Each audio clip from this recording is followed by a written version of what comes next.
कि कयाधु गर्भ से है, तो कयाधु का इंद्र ने हरण कर लिया, उसे मारने चले। नारद जी ने हाथ पकड़ लिया, ए देवराज ये क्या कर रहे हो जी? देवराज ने कहा, अरे इसके गर्भ में मेरा शत्रु पल रहा है। नारद जी ने कहा, मूर्ख मत बनो, ये तुम्हारा शत्रु नहीं है, ये तो तुम्हारा मित्र है। इसी के कारण हिरण्यकश्यप को मारा जाएगा। इंद्र तो छोड़ दिए, इंद्र छोड़कर चले गए। कयाधु बेचारी डरी हुई थी इंद्र के भय से। नारद जी से बोली, हे गुरुदेव आप हमें शरण दो, मेरे पति देव जब तक तपस्या से लौट कर नहीं आते तब तक के लिए मैं आपके शरण में रहना चाहती हूं। नारद जी ने कहा, चलो मेरे आश्रम, चलो मेरे आश्रम। अब नारद जी के आश्रम में आ गई। बोली, गुरुदेव एक बार और दो, क्या जब तक मेरे पति नहीं आ जाते तब तक मैं इस बालक को, इस अपने गर्भ शिशु को जन्म ना दूंगा। नारद जी ने कहा, ठीक है। हिरण्यकश्यप गया और घोर तपस्या करने लगा। मंद्राचल के गुफाओं में जाकर के अपने हाथ को ऊपर उठा लिया, एक पैर के अंगूठे के आश्रित होकर के, ऊर्ध्वबाहोर नभो दृष्टि, हाथ क्या है बोले ऊपर, और आंख फाड़ करके आकाश देख रहा है। पादांगुष्ठा त्रितांगनिया, कैसे बोले, पैर के अंगूठा त्रितामनी ही, अवनी पे जो है पृथ्वी पर अपने पैर के अंगूठे के आश्रित खड़ा है। बताओ, हम एक पैर पे नहीं खड़े हो पाएंगे, और ये राक्षस होकर के पैर के, एक पैर के, दोनों पैर नहीं, एक पैर के अंगूठे के आश्रित होकर के पृथ्वी पर हाथ को ऊपर उठा करके और ब्रह्मलोक को, आकाश को देख रहा है। ऐसा घोर तपस्या किया। तस्य मूर्धा समुद्भूतः, उसकी जो मूर्धा थी महाराज, तो मूर्धा जो थी वो फट गई और उससे एक अग्नि निकला। उस अग्नि से ब्रह्मलोक आच्छादित होने लगा, ब्रह्मलोक आच्छादित होने लगा। उसकी तपस्या से जब ब्रह्मलोक आच्छादित होने लगा तो ब्रह्मा जी आ गए, ब्रह्मा जी आ गए। ब्रह्मा जी ने कहा, उत्तिष्ठ भद्रम ते तपः सिद्धोषि कश्यपः, हे कश्यप के पुत्र तुम्हारा तपस्या सिद्ध हो गया, उठो उठो, मुझसे वर प्राप्त करो। प्रणाम किया, शरीर तो जर्जर हो गया था। ब्रह्मा जी को प्रणाम किया, ब्रह्मा जी ने ठीक ठाक कर दिया। वर मांगो। बोला, महाराज वो बड़ी लंबी चौड़ी लिस्ट बनाया कि हम ना तो किसी हमको अमर कर दो। ब्रह्मा जी ने कहा, अमर तो हम नहीं है तो तुम्हें कहां से करेंगे। कहा, ठीक महाराज, फिर ये वरदान दो कि हम जो है ना मनुष्य से मरे, ना देवता से, ना राक्षस से, ना पशु से, ना सूखे से, ना गीले से, ना दिन से, ना रात में, ना आपके बनाई हुई सृष्टि के 12 महीनों में आपके द्वारा बनाए गए किसी प्राणी से भी नहीं। वो बड़ा लंबा चौड़ा महाराज। ब्रह्मा जी ने कहा, ठीक है, तुमने बहुत कठिन तपस्या किया है और हम तुमको ये आशीर्वाद देते हैं। तपस्या करके लौटा, आ गया वर प्राप्त करके। अब महाराज अभिमान में फूले ना समाये, अभिमान में फूले ना समाये। लौटा तो कयाधु ने पुत्र को जन्म दिया। बड़ा आह्लादित हुआ महाराज, ये लड़का कितना भाग्यशाली है, इसके गर्भ में आते ही मैं तपस्या के लिए गया, मुझे दुर्लभ वरदान प्राप्त हो गया है और मेरे आते ही इसका जन्म हो गया। बड़ा आह्लादित हुआ। उस पुत्र का नाम प्रहलाद रख दिया, प्रहलाद रखा। और महाराज फिर तो अपना अस्त्र शस्त्र रथ तैयार किया और स्वर्ग पर आक्रमण कर दिया। देवलोक पर आक्रमण किया, सारे देवता, कोई सामने खड़ा नहीं हो पाया। वैकुंठ में भी गया, भगवान कहे कि इसके अभी तो समय है नहीं तो इसके मुंह क्या लगे। चारों तरफ घूम कर आया महाराज, किसी से 2-4 हाथ नहीं हुआ। जो खड़ा भी हुआ सामने वो धराशायी हो गया। अब तो महाराज ये और पूरे ना समाये, और पूरे ना समाये। प्रहलाद से बड़ा प्रेम करता था। थोड़े बड़े हुए प्रहलाद तो कहा भाई ये बच्चे को पढ़ाया जाए, बच्चे को पढ़ाया जाए। तो 2 अध्यापक नियुक्त किया, 2 अध्यापक नियुक्त किया, संड और अमर्क को। पुरोहितया भगवान व्रतः कव्या किलासुरैः संड्यमर्को सुतौ तस्य दैत्यराज गृहांतिके। शुक्राचार्य के संड और अमर्क 2 पुत्रों को नियुक्त किया कि मेरे बच्चे को पढ़ाओ, राक्षसी आसुरी विद्या दो, आसुरी विद्या दो।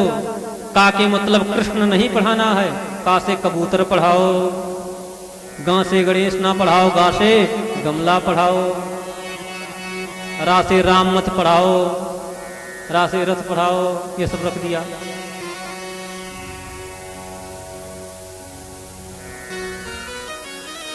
पढ़ाने लगे।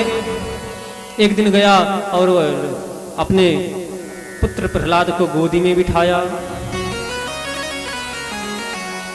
अपने गोदी में बिठा करके बोला बेटा अब तक तुमने क्या पढ़ा? प्रहलाद जी ने कहा पिताजी अब तक हमने तो यही पढ़ा, मेरी दृष्टि से यही लग रहा है। तत्साधु मन्ये सुरवर्या देहि नाम सदा। हे सुरवर्या मेरे दृष्टि से तो ये शरीर जो है अनित्य है, ये शरीर अनित्य है। जीव जो है हित्वात्मपातं गृहमंधकूपं वनो गतो युद्ध ऋषा रिमाश्रयेत।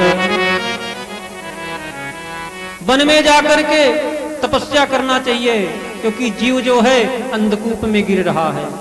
भगवान नारायण का भजन करना चाहिए। अब जब इतना सुना महाराज, श्रुत्वा पुत्र गिरो दैत्यः, जब दैत्यराज हिरण्याकश्यप ने पुत्र गिरा, जब अपने पुत्र की बाणी सुना महाराज क्रोधित हो गए, आग बबूला हो गए। अरे इसकी दुर्बुद्धि कहां से आ गई, ये दुर्बुद्धि कहां से आ गई, इसे ले जाओ उचित शिक्षा दो, असुर शिक्षा दो। ये विष्णु का पक्षपाती हो गया है, इसे जो बुद्धि है इसकी बुद्धि तो बिगड़ गई। महाराज तुरंत अध्यापकों को डांटा, ठीक से पढ़ाओ, ये विष्णु का पक्ष हो पाती हो रहा है, विष्णु के पक्ष का नहीं होना चाहिए। समय बीता महाराज। एक दिन बड़े ही लाड से दुलार से गया और हिरण्याकश्यप ने प्रहलाद को अपनी गोदी में बिठा करके और कहा कि बेटा ये बताओ तुमने क्या पढ़ा, तुमने क्या पढ़ा? प्रहलाद जी ने कहा पिताजी हम 9 अध्याय पढ़ लिए। अच्छा मेरा बेटा 9 अध्याय पढ़ लिया, सुनाओ तो। जैसे कोई बालक पढ़ करके विद्यालय से आवे तो माता पिता बोले ओ पढ़ाओ, क्या पढ़ के आए सुनाओ, अपना कॉपी दिखाओ, अपना किताब दिखाओ। ऐसे प्रहलाद से पूछा क्या पढ़े सुनाओ, तो क्या सुंदर बात प्रहलाद जी ने कहा। प्रहलाद उवाच श्रवणं कीर्तनं विष्णोः स्मरणं पादसेवनम् अर्चनं वंदनं दास्यं सख्यम् आत्मनिवेदनम्। पिताजी जीव को तो